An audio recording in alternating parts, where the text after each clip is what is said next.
I'm about to be hypnotized for the first time ever Bring your attention to your eyelids and see if you can make your eyelids so still. to get over my fear of heights. And 5. Then open your eyes. Return back to the world out here. I'm standing outside the Morpheus Clinic for hypnosis right now, and I'm about to meet Luke. Luke has been hypnotizing people for over 10 years to get over anxiety, to be more confident, and to get over their fears. You're just going to say your name, your credentials, how long you've been doing this, and then we'll go into the first question. I'm Luke Chao. I became a consulting hypnotist here at the Morpheus Clinic for hypnosis shortly after graduating with a degree in English literature from the University of Toronto. I've been doing this for 19 years. So in the most simplest terms, what is hypnosis? In the simplest terms, hypnosis is a state of mind that people enter when they're listening very ardently to the hypnotist speaking with intent, ideas that are supposed to, well, in my case, help them, or on a stage to entertain the audience. You see this ability for people to suspend disbelief and accept a whole new idea. All right, so this is going to be kind of like a prototype of an actual session where for the next couple of minutes, I'm going to give you some verbal suggestions. And we're going to see to what degree these verbal suggestions affect you. If you're ready to begin. I'm ready. Okay, I'm going to have you put both your hands out in front like this. My right thumb is pointing up, my left palm is turning up. Perfect. I'm going to have you close your eyes, get comfortable, and imagine you're on a comfortable beach with sand, waves, and sky. As you imagine this beach, imagine I'm scooping up a great big bucket of wet sand and placing that bucket in your left palm. That's right, just use the power of your imagination to imagine that big heavy bucket in your left hand. Now the hand's going to start growing heavier and more tired. Don't help it, don't hinder it, just notice the weight of the bucket pressing down at the hand, down at the arm, down at the shoulder. That's right. As you imagine the weightiness of that bucket, imagine I'm tying a bundle of helium balloons around your right thumb. And your right thumb, your hand, and your arm all begin to feel lighter and lighter and lighter. That's right. Those balloons are tugging up at the thumb, up at the hand, up at the arm. And as you feel the lightness in your right hand and the heaviness in your left, now notice the contrast, where the left hand feels even heavier and heavier and heavier because of the contrast with your right hand. And then your right hand feels even lighter and lighter and lighter. Then open your eyes, you can see the difference, and you can let your hands relax. Okay, so if you didn't fake it, you were successfully using your mind-body connection, where only mental imagery was physically affecting your actual body. Last time we spoke, we talked about your fear of heights. Yeah. And my understanding is that it began when your dad's fear on a amusement park ride kind of became your fear. And he was just trying to prevent you from slipping out of the restraints. And I suggested that, well, maybe he was being, in those moments, overly protective, and that you weren't actually in danger. What kinds of situations place you up high? So how can we test in the next week? Probably a ladder, or sometimes I have to get up on my roof the roof of my house to tweak the satellite. So from here, you can close your eyes whenever you're ready. Take a deep breath in when you can and breathe out. Perfect. This breathing keeps you alive, safe, steady, and secure. It's no longer your dad who's responsible for the safety and security of your body. It's you, Peter, who's responsible for the safety and the security of your body. So where you assess, you are in truth free. And to achieve that carefree feelings, instead of this, you arrive at relaxed feelings instead. Are staying on the right side of the railing. The railing is safe. Then feel a huge wave of energy start from the very bottoms of your feet and go all the way up to the very top of your head, making you feel refreshed and energized, making you feel clearer in every way, knowing you've made some changes in perspective here, and those happen instantaneously to return fully back to this room out here. How do you feel?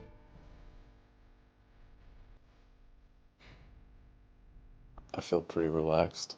Yeah. If you don't have any questions, it's 1:30. Really? Yeah. One characteristic of hypnosis is called time distortion. So Holy time is gonna feel like it flies by when you're actually hypnotized. So that's a really good sign. I mean, typically people do 3 to 5 of these sessions. Yeah. Okay. I feel really good. Cool. I feel like confident, like I could give a lecture to people or something. Like like I'm not even kidding. I feel like I have power. Like I could do something. Good. So I'm gonna go.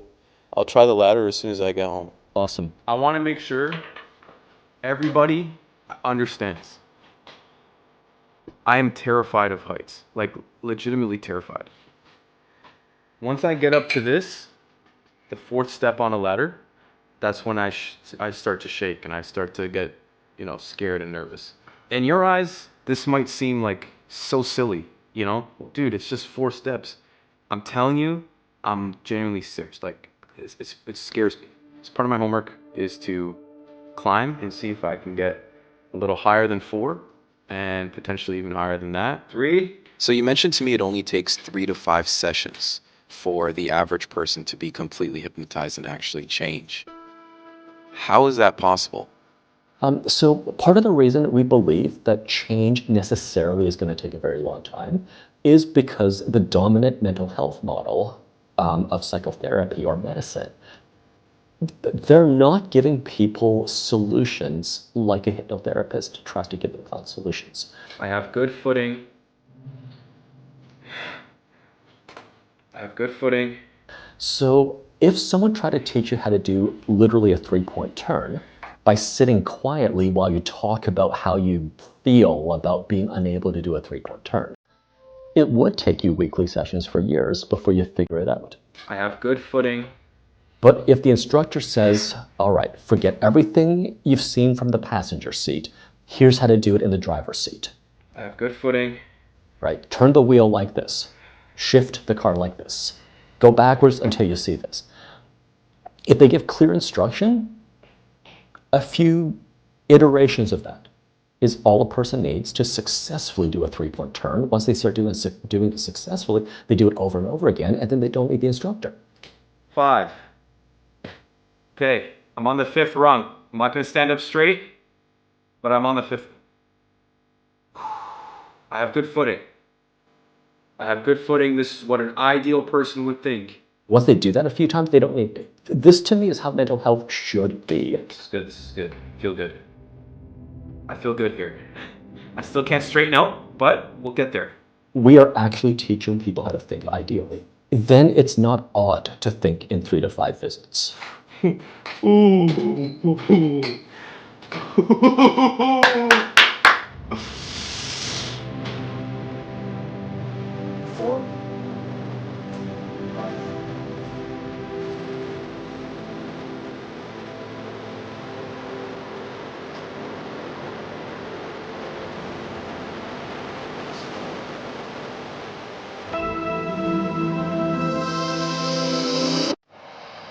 So how does hypnosis work?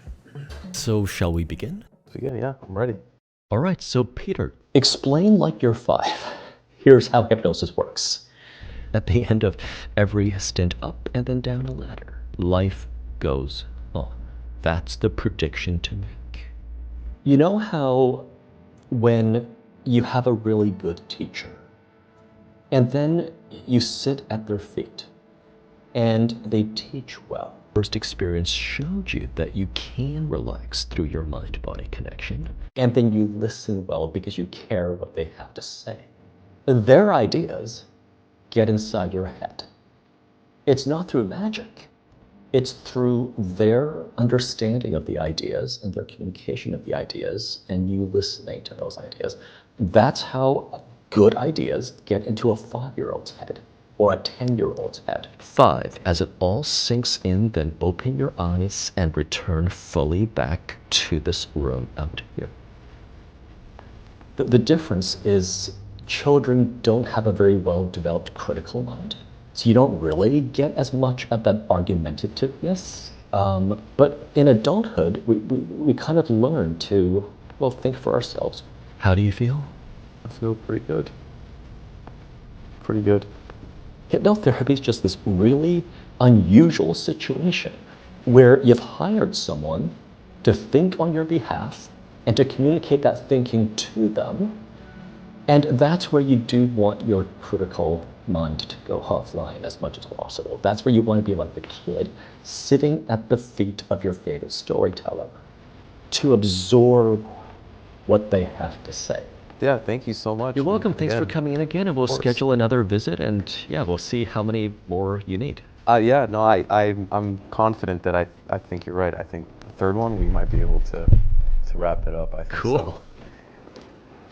So. Okay, you can see those boxes up there, right?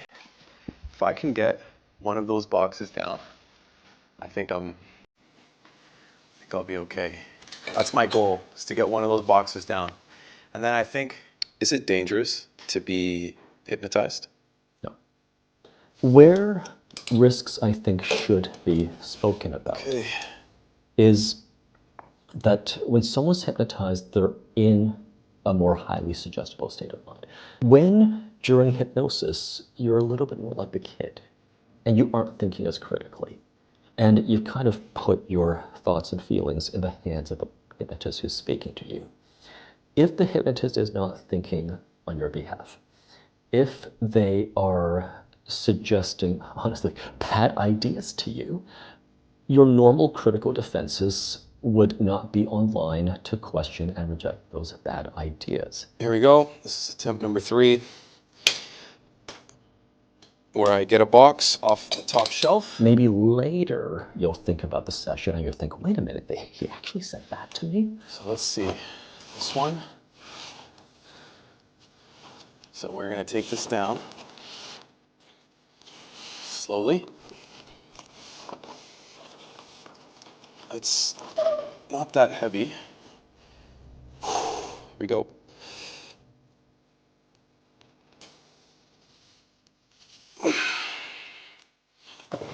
Okay. Not bad. Little trembling. Little trembling, but not bad. Not bad. So you just said that the thoughts of the hypnotherapist could transfer on to the patient. Could the hypnotherapist then hypnotize the patient to act in a bad way, to steal, to commit a crime, or to do bad things? I noticed that my feet feel a lot more like solid. The only issue is now is my knees. My knees start to shake. My feet, fine though.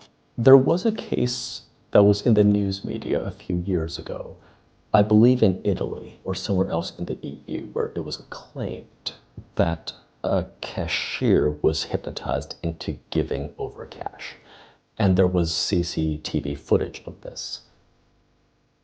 I think a more plausible explanation is the cashier and the thief, the robber, were in cahoots, and then hypnosis just kind of like took the blame. I can't just simply tell someone to rob a store, just like I can't simply tell someone to be happy or be relaxed or stop smoking. It gets extremely complicated. We did it. The be-all, end-goal, obviously, I didn't tell Luke, but was to go to an amusement park, ride a roller coaster. And that I am deathly terrified. Like, I I can't even explain it to you. All right, Peter, you're back. Yes, sir. Third one. So I understand that you have successfully climbed a ladder a few times. You've successfully put boxes up and have taken some down. And that means today's session could be your graduation. Awesome. As always, I'm going to have you lean back, close your eyes, take a deep breath in when you can, fill your lungs up. Whenever your lungs are full up, then breathe out. And last question. Perfect. In all of your years of hypnosis and studying this topic and hypnotizing thousands of people, how powerful is the mind exactly? Way more powerful than we give it credit for. And I'll give you a few examples. I'd describe you accurately. I'd describe your capabilities accurately. I've had clients who were using sleeping pills to fall asleep at night, when what they actually needed was some moral clarity. The pills are not going to give them moral clarity. They just need a bit of philosophy, a little bit of encouragement. Now, we're going to go through that process of intentional relaxation again. Perspective, and then they have moral clarity. And once they gain moral clarity, they're sleeping better at night. So why the heck were they treating their insomnia as a medical problem? Quitting smoking, it's not actually this difficult thing that you've never done before. From head to toe, your body listens. It's actually a return to normalcy. We're all born as non-smokers. We all take our breaks as non-smokers as children. None of us is born wanting a cigarette. We're all born disgusted by the smell of smoke. Inspiring, reassuring, strengthening signals that are appropriate. But if you see quitting smoking as a return to normalcy, then it's like you have a second childhood. But all the things that we teach children are supposed to be kept for a lifetime. 4, then feel a huge wave of energies. You're supposed to keep all of this for the rest of your life. As it all sinks in, then open your eyes to return fully back to the room out here. How do you feel? I don't know if I forgot the question you asked. Okay.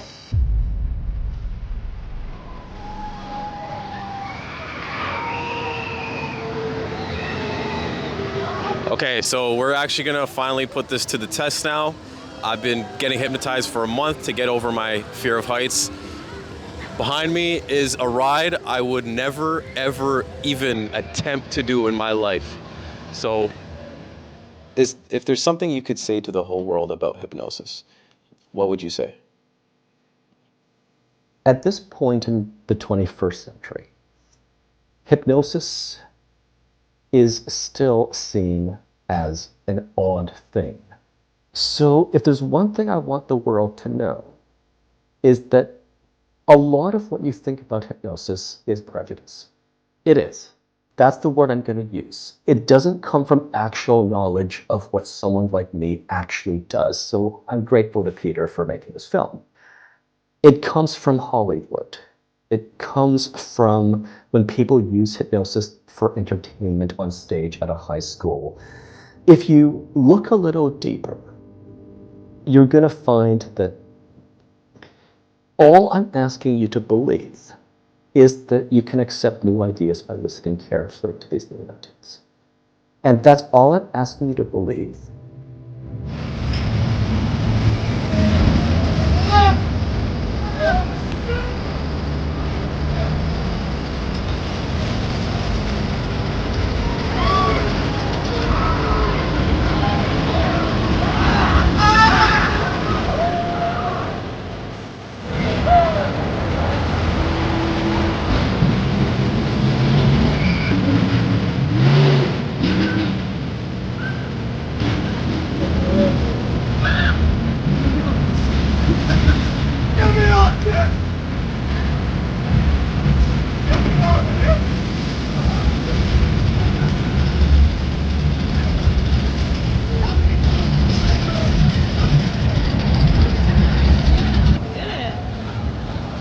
That was like one of your biggest fears. Let's see your hands really shaking.